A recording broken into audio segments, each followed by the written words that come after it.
What is going on, everybody? Welcome back to the Civilization 5 AI only world battle with the historic spawn dates mod. Very near to the end now. If nothing huge breaks out at the end of this video, I'm pretty tempted to just let it run to the end, come back, see how everything's doing. Now that's risky because we may miss something huge, but at the same time I'm not going to sit here I don't know why I'm going to say that. I don't want to sit here keep making videos where nothing happens. So this video is probably, we're just going to motor through it as quickly as we can. Everyone's building up units, which is a problem for processing if they're not in wars. It doesn't look like anyone's going for the Songhai just yet. But there we go, Babylon completing the Manhattan project. I'm going to go on a little nuke hunt. I don't think anyone has any yet. It's unlikely. Anyway, Persia's the only one who may have a chance of having one or two because they're very far ahead technology-wise. However, the Aztecs pretty much going ahead of them now in production, everything else, doing their own thing in North America. And looks like they're gearing up, maybe for that Mayan War. A naval invasion here into Latin Central America. If they could take these two cities, especially the Mayan capital, look at that. If they could grab the Mayans' capital, then boom, job done. I mean, it's not even the greatest city the Mayans have, but capitals are always better. But this city's still okay. But then the Mayans have got their planes. They could definitely be looking at an all-round invasion of the Mayans. And if they could pull this off from the Navy, if that's what they're thinking about, then I think I may have a new favourite AI. I think. A new favourite Civ. Or at least a new admiration for a Civ I don't have the greatest opinions of, because they're always so aggressive and mean. So, you know, a little Civ, they'll just take them out. They're not bothered. But yeah, this is definitely the chance. Babylon has become the host. Who was the host? I don't know, but it's now Babylon. The embargoment of Russia and arts funding, which is going to lower the amount of pushes we see science-wise, I guess, towards the late game. Persia is still, I think Persia are about 66 techs-ish, so they're still a way away from 80 and finishing 66. Rome 62, Korea, the Aztecs, China, India behind, then Babylon, the mines, and then we have the surprises of Russia. Well, they have no surprise other than the Songhai not being so good, although till recently the Songhai were not that strong. I remember when both them and Morocco had 3 cities, and then Morocco took this one and Songhai took this one from Greece.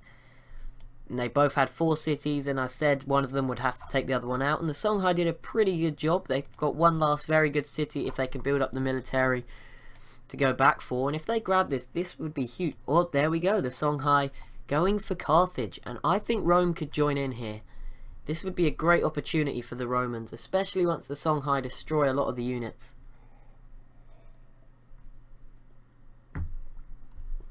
But who knows? Who knows really? So, now Persia's manning its border with India, and India is doing the same. But India seems to be putting more units along its border with China. They are definitely more scared of China, even though the mountains. I think this huge mountain range, all the way around here, we'll see the Himalayas here. Ah, there we go. So if Spain can get through this one tile gap, then they're going to cause Carthage problems. This could be the end of Carthage. But yeah, the Himalayas, is this the Ural Mountains, I want to say? I'm not sure. I don't know what these mountains are. If they're just part of the Himalayas or whatever. But all these mountains are going to keep Persia probably from a war with China and from India. And it's the same, it's going to keep China and India from going to war. But oh, I cannot keep forgetting this big Russia just pieced out with Carthage. But look at this Babylon. Don't forget this big Babylon city here. I mean, there's a lot of units here. But that's why Babylon won't go to war with Assyria. I was saying last video, Babylon could probably get 2 cities out of it at 18 population. They'd also probably lose this one in the process. And I mean, if India were to try it, India in particular, they could take this city. Same possibly for Russia, although Russia at the moment is sort of trying to reinforce Krakow and Vienna. So maybe not too much luck's going to come for Russia there. Look at all these Roman planes just here. Ooh, and look at these Roman units. Oh no, they've got open borders. They should be friendly with Russia. They're trading with each other as well.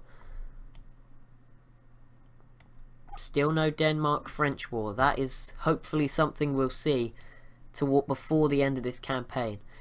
In fact, I think I'll try and get as near to turn 450 as I can. Like I said, I'll try skip till something good happens and then keep going from there after this video, because at the moment although there's lots of interesting developments, nothing is happening as such. Like I mean, okay, the fall of Carthage may be pretty interesting as Montezuma grabs that Apollo program.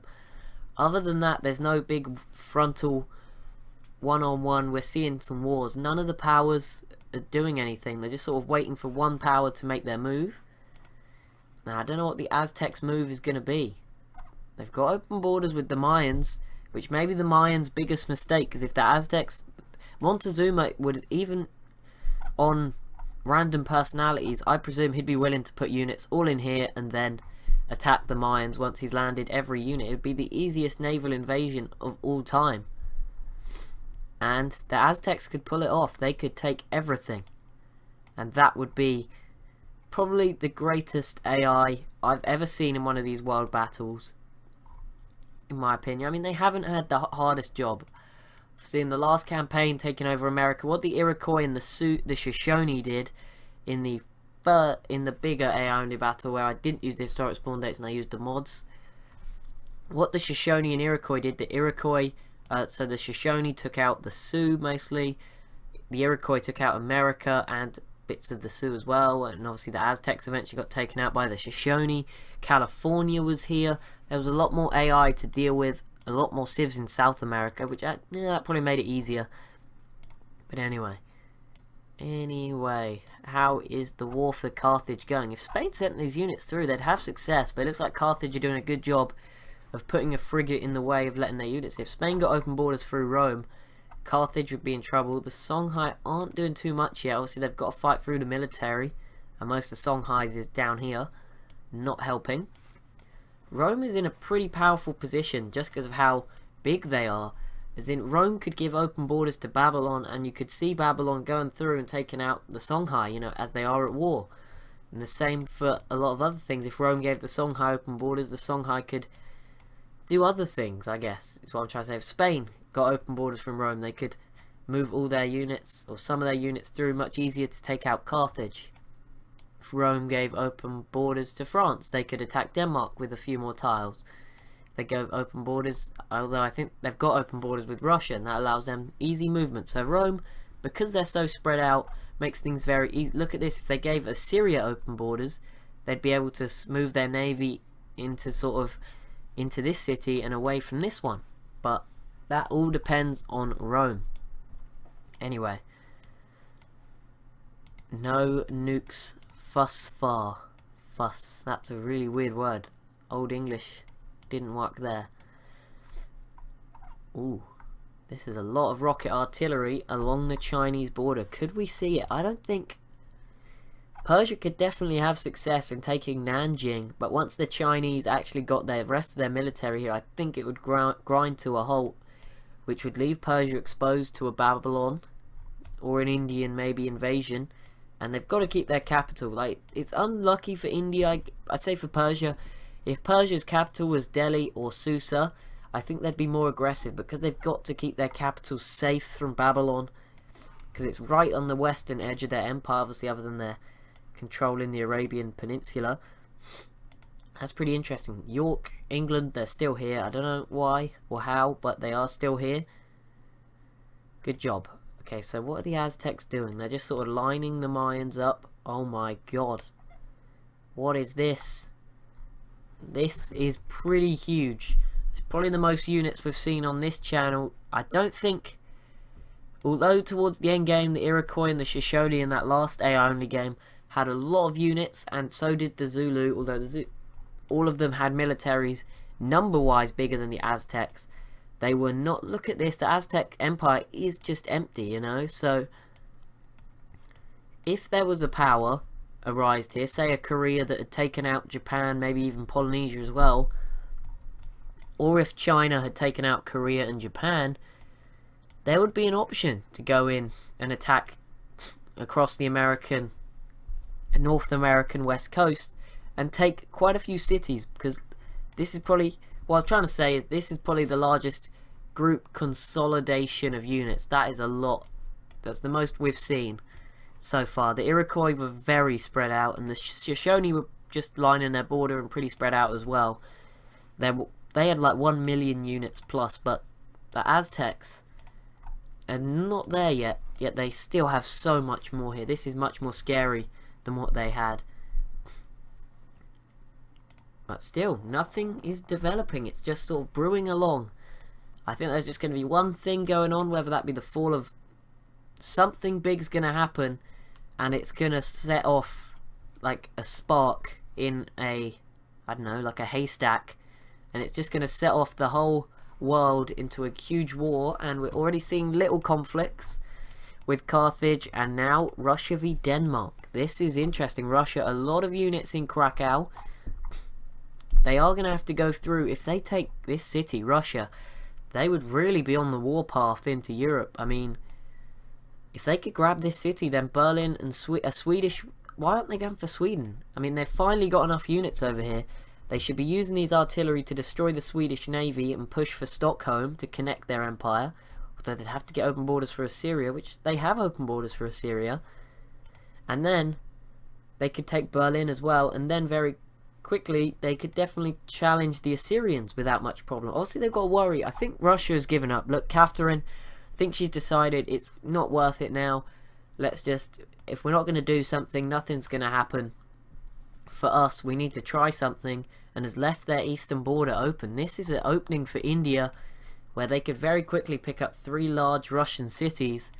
And definitely, although a civ that's lost its capital normally struggles to win, if they could take these 3 cities, I think they definitely still have a chance of being in definitely the top 3, if not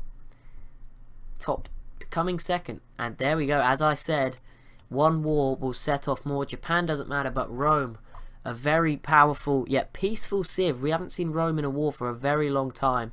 Oh, that is a very interesting war. Like I said, gonna set off a lot of wars. That one war, I wasn't wrong. Babylon versus Sweden isn't going to matter, but Assyria v Sweden. What if Assyria pulled this off? I mean, I don't think Assyria's going to have any luck here. But they may take, like they took Warsaw in a peace deal, so what's to say they may not, a dumb AI move may give another city to the Assyrians in a peace deal. But anyway, France, this is your chance to go after Denmark. I think France have got to do it, because the Romans are helping, and Russia sort of pushing in. Obviously Copenhagen is pretty safe. I mean, the French here, with these units as well, all these units here, they could push in for this city, and with Lyon, they would pretty quickly see the fall of Kaupang, and could definitely get the first chance at taking Copenhagen. And if France could pick that up, it's probably going to be key to their survival as we push late on. I think I'm going to go to turn 450 in video, like I said, and then I'm really tempted just to let it run to turn 500. Let me know. Yeah, I'm going to get to 450 in videos. I need you guys to let me know in the comment section of this video, would you like me then to let it run on off camera to 500 and then announce the winners? Because I can't keep this series going for too long, because now I'm only doing 5 videos a week. I need to make sure Kongo doesn't finish early, which I'm also worried about. Okay. I wasn't looking here. Korea and India v Siam does not matter. Okay, that's good. Nothing's gonna happen. The Celts and Spain v France. That is a big war. This was France's chance for Napoleon, and the Celts pieced out with Sweden as well. This was the French's chance to get involved with a big war, and already the Celts are up here attacking. If Spain help out in the south of France, to the south of France, then the Celts could definitely land something this time. Obviously the city and the French Navy is going to make it tough, but wars are exploding between minor powers, I guess we could say. Maybe not major dominant nations, but it looks like there's going to be a race between the Romans and the Russians for Denmark. And it looks like France, Denmark, they both had a slight chance, but it looks like the power from Europe is about to arrive, whether Rome is going to extend their lead or whether Russia is going to be trying to catch up. Because if Russia take this city, wow, what a late play for a civ that has not... I mean, Russia haven't lost anything. I mean, let's point out, they lost a city that they took in a peace deal, but other than that, they've only made gains. They've only lost this city in a peace deal with Assyria, which was probably a smart move at the time. So, considering how late they spawned in as well, we saw what happened to Attila, who's normally so good as an AI and strong. We just saw Attila get wiped out by India. Wait, no, was it Assyria and then India? Yeah, but, I mean, for Russia to do so well in what was a packed area with civs that shouldn't be here. Babylon and India should not be up here realistically. Assyria as well should not be up here competing with these guys. So Russia have had a tough game, so if they can do this, then credit to them. Anyway, the Celts don't have planes yet, which is going to make this very difficult. Nothing's going to happen to Carthage, so it looks as if these wars are going to take a little while to develop, maybe. Be interesting to see a Persia-Siam war, because I think Siam cities are in some pretty difficult places to attack. So, like, this city's got the mountain in the way, and without a Persian navy at all, which surprises me. I don't know. They do have coastal cities now, but these cities are all puppets. Ah, I see. Even Delhi is a puppet at 29 population. But, you know, maybe here towards Siam's main two cities that have a bit more success. Whether they take this city in the Philippines. Yeah, that's the Philippines, I think. I hope. Pretty sure it is. Okay, so into the yellow it goes. But France, is Spain going to push? Or is Spain just sort of offering some moral support? And, you know, splitting France's decisions and making life difficult for them? That's the question. I think this is mainly a Celts war, which Spain are just saying, yeah, we'll help you out, make sure no one joins in against you.